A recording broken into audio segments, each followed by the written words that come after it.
Coming up on today's Buckeye TV News, we will find out how students are trying to stay safe.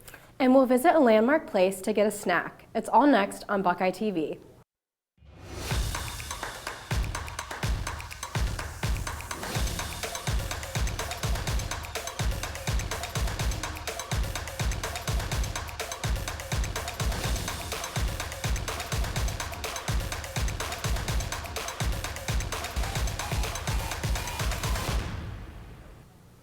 Hello, I'm Zion McCullough, and this is the Scarlet edition of Buckeye TV News. And I'm Lydia Lanier. Today we'll check in with a famous place on High Street that most every OSU student knows. And we'll see how students are staying fit while on campus. But first, a big change is on the horizon for our higher education. Devin Baisden has the story. Yes, if Ohio lawmakers vote in favor of a bill known as SB1, it would affect higher education in Ohio that would affect many students, faculty, and staff here at The Ohio State University. Granting our university and college presidents and trustees more authority to make strategic... About SB1. Him, along with Ohio lawmakers, are working through the first bill since the election, known as the Advanced Ohio Education Act. The bill, according to Jerry Serino, if become law, there will be less indoctrination and liberal bias, saying parents are afraid when they are sending their kids to a university and afraid of what is coming back. However, if SB1 passes, how will it affect the OSU community? A lot, actually. The bill would ban Ohio State's diversity, equity, and inclusion programs, a department that affects many on the moral scholarship and includes the Center of Belonging and Social Change. It will also make students take a mandatory 3-hour credit in order for students to graduate. It will also ban faculty and students from striking. The bill will also mark topics such as climate policy, abortion, gender/sex and marriage as controversial topics and create a faculty review board if students feel this professor did not create a bias-free environment. If this sounds familiar, it does, as many have called SB1 the reincarnation of SB83, a bill that many students and staff here at OSU had fought against only 4 months ago. Only this time, lawmakers in the Ohio State Senate have made a priority. We talked to students on the Oval about SB1 and how they feel about the possible effects it will have on them. What are your major concerns with Senate Bill 1, and have you had any type of conversation with friends or family about it? I think family. Friends definitely. I am wholly and utterly opposed to the bill. I think it is a reactionary attempt. I mean, if I can just say whatever I want. I think it's a attempt by reactionary conservatives to try and counter the fact that people are finally getting the chance to say in official spaces, in real contexts, things that matter, like relating to minority voices. That's the whole point of the acronym diversity. You, like I said, based on the knowledge that you have for Senate Bill 1, do you oppose it, support it, and why? I would say oppose it, just based on what I know. Since I know you talked about how it's coming for like kind of DEI stuff. So I'm a part of the Moral Scholarship Program. So like DEI is like, I feel very important to my identity, and I feel like, I know it wouldn't necessarily affect my scholarship, but I feel like I have a lot of opportunities because of things associated with like DEI programs, so I appreciate them a lot. And then I feel like it would just be unfair if those kind of things got taken away from students like me or students adjacent that would also benefit from it. I think going off of that, I would also oppose. I think that diversity, equity, and inclusion is really, really important. I grew up in a really small, like, all-white suburb where everyone was pretty privileged, Catholic school all around. And since coming to Ohio State, I feel like I've met so many different people and learned so much about myself and how important other cultures are through the DEI that we have. And I think it's super important that everyone is exposed to that, especially with the world we live in today. Do you have chosen Ohio State if SB1 was passed before you enrolled at Ohio State? Well, I think that as a PhD student,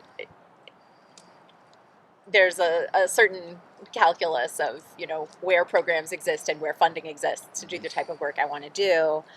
I will say that I'm not comfortable with the direction that Ohio is trending politically and has been trending politically.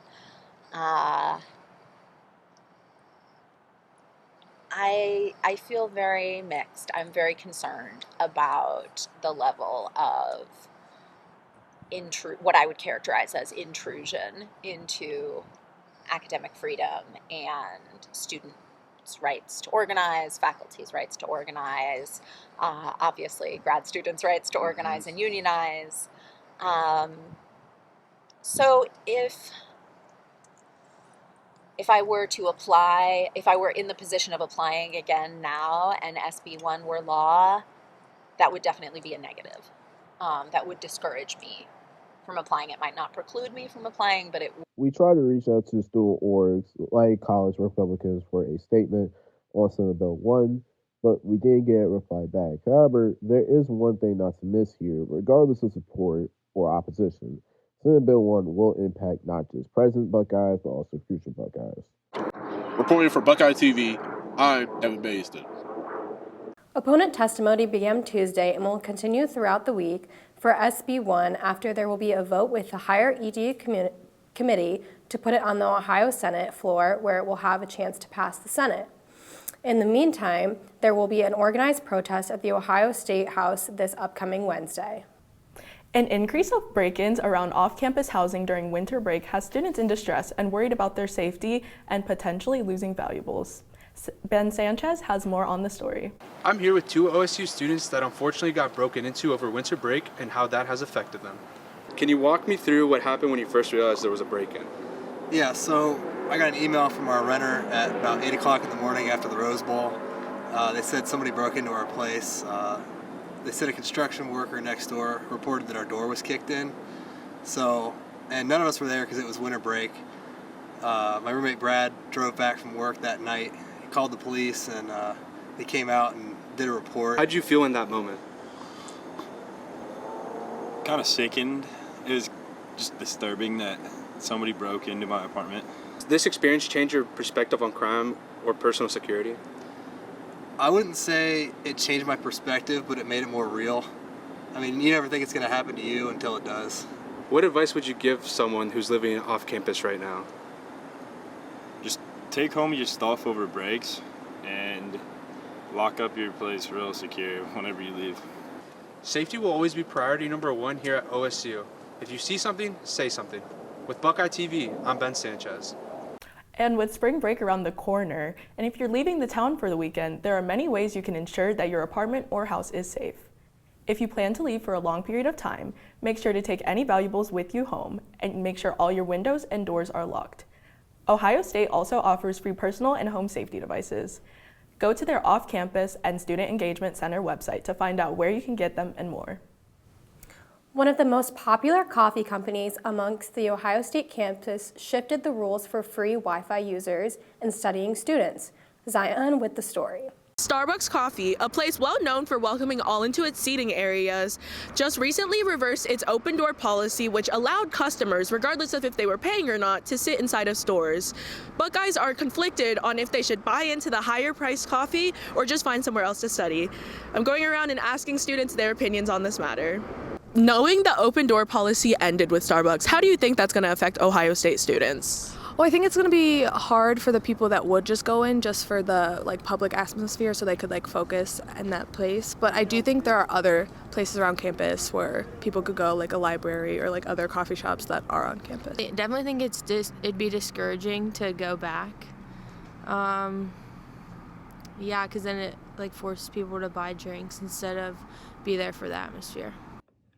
There has also been a lot of discussion on these glass cups that Starbucks has introduced this new year. These glass cups are for customers who are sitting inside of the stores, according to Starbucks, whereas customers shopping to go are still given the traditional to-go plastic cup. With their glass cup changes being implemented recently, how do you think that's going to impact customer usage? I think for some people they'll like it because it's the aesthetic of it, but I think overall less people are probably going to start going if they realize what the intentions are behind the like new glass cups and stuff. Starbucks has yet to decide if they're going to reverse this very open door policy or keep it in continuation. I'm Zion McCullough with Buckeye TV, signing off.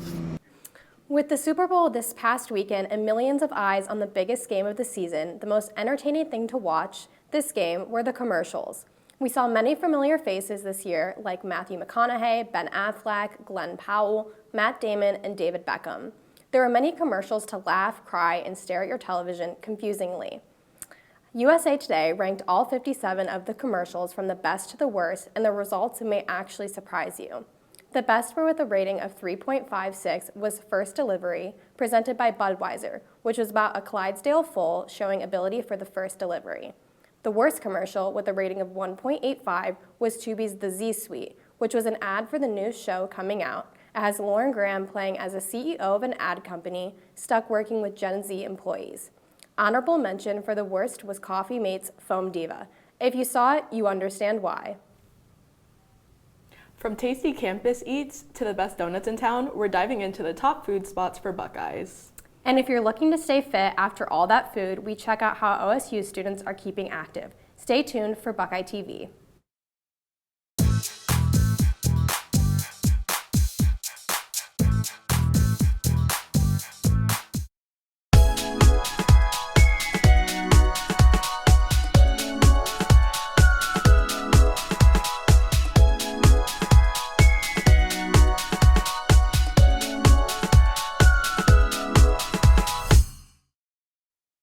Today we bring you a sweet story from one of the city's most beloved donut shops, Buckeye Donuts. Lydia Lanier with the story.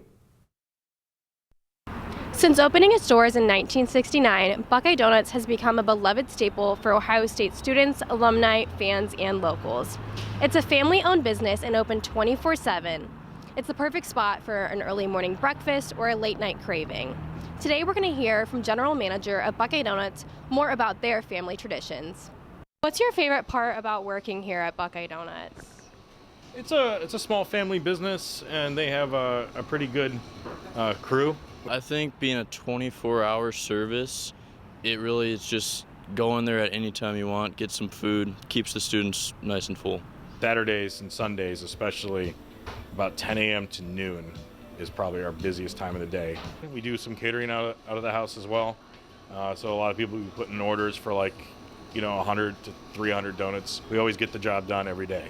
What is the best seller? The glaze is the best seller just because it's the safe bet. But if you start looking at some of the specialty ones, like blueberry cake is popular. The Buckeye Donuts are namesake. And then the chocolate rays, for those who like the chocolate varieties, does very well too. If you had to recommend Buckeye Donuts to a first-time visitor, what would you tell them to try? I would say the red velvet donut. Next time you're craving a sweet treat, Buckeye Donuts is your place. This is Lydia Lanier with Buckeye TV. The Freshman 15. It's real. Late night pizza, dining hall buffets, and snacks can add up quickly. But making smart food choices doesn't have to be so hard. Here's some campus eats that take you to the best food spots around OSU, whether you want healthy, quick, or just plain delicious. Buckeye TV reporter Sarah has the story. Hi Buckeyes, we're back to Buckeye TV. Here's Sarah Chen. Are you looking for the best bites on campus? Today, we are diving into one of the most important aspects of student life, food. From dining halls to food trucks, we are exploring all the delicious options right here at Ohio State. Join us as we chat with students to find out what's cooking on campus. Let's dig in. So, what's your favorite place to eat on campus and why? My favorite place to eat on campus is most likely either Sloopy's or Courtside in the RPAC. The reason why is because I love fried chicken sandwiches from Sloopy's, and it's one of my favorite, especially when you get like a fried egg on top of it with the fries and the ranch. It's delicious. And then for Courtside, I like the sauteed vegetables, and you can add like a healthy option with putting like salmon or healthy chicken or something, and it adds like a good zap to it, I guess, and it makes it more, I guess, healthy in that aspect. Do you have any tips for students who try to balance campus eats and healthy diet? I would say maybe meal prepping. I know that's sometimes outside of people's price range, but just like meal prepping, you can go to maybe a Kroger, and there's always discounts on the vegetables, fruits, and just buying that and then separating it out throughout the week. We've heard from Buckeye's foodies about their favorite bites. Whether you are craving a quick snack or a full meal, Ohio State has plenty of delicious options to keep you filled. Thanks for joining us on these tasty adventures. Stay tuned for more campus coverage right here on Buckeye TV. Until next time, happy eating. This is Sarah Chen signing off. Thank you, Sarah. It's always great to see what's cooking on campus. Whether you're grabbing a quick bite or sitting down for a meal, Buckeyes definitely have plenty of tasty options. Stick around. Coming up next, we're diving into more campus news you need to know. Stay tuned. We'll be right back.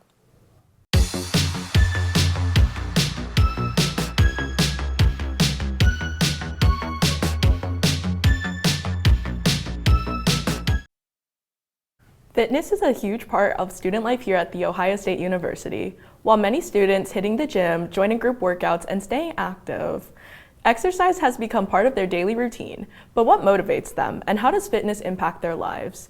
Buckeye TV's Carl Lee has more. Fitness is a big part of student lives here at The Ohio State University, with many students hitting the gym, joining group workouts, and staying active. Many students have made exercise a part of their daily routine. But what motivates them, and how does this impact their daily lives? I'm here at the RPAC to find out. How often do you go to the gym?